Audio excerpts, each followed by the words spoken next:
भारत चुनाव आयोग ने 18 मई को महाराष्ट्र विधान परिषद स्थानिक प्राधिकारी मतदार संघ चुनाव 2026 की घोषणा की। 18 मई से वर्धा, चंद्रपुर, गढ़चिरौली स्थानिक प्राधिकारी मतदार संघ अंतर्गत चुनाव की आचार संहिता लागू हो चुकी है। इस संदर्भ में जिलाधिकारी वसुमना पंत ने जानकारी दी।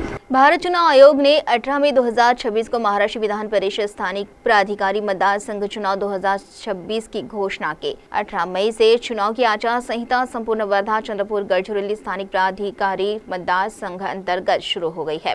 उक्त आचार संहिता का कड़ाई से पालन करें और कहीं भी उल्लंघन न हो, इसकी दक्षता सभी राजकीय पक्ष और उम्मीदवार साथ ही शासकीय एवं शासकीय कार्यालयों ने ले, ऐसी सूचना की गई है। इस संदर्भ में जिलाधिकारी वसुमना पंत ने विस्तार पूर्वक जानकारी दी।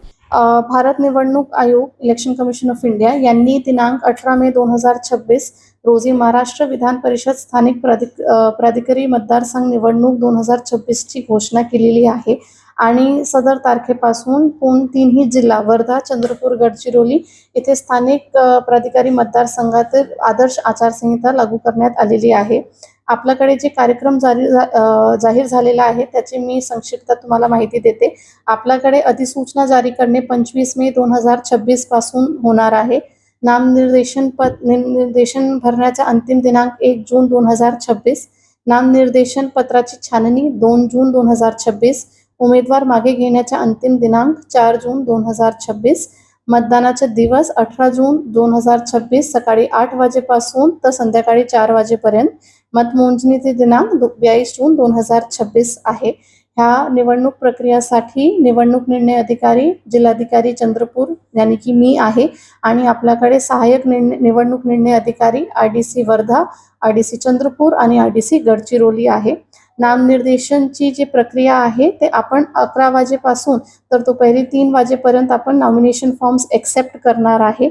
आपल्याकडे तीनही जिल्हे मिळून चंद्रपूर, गडचिरोली आणि वर्धा आपल्याकडे 977 मतदारसंघातील एकूण मतदार संख्या आहे। आपल्याकडे याच्यासाठी आम्ही सुमारे 17 मतदान केंद्र निश्चित करणार आहे।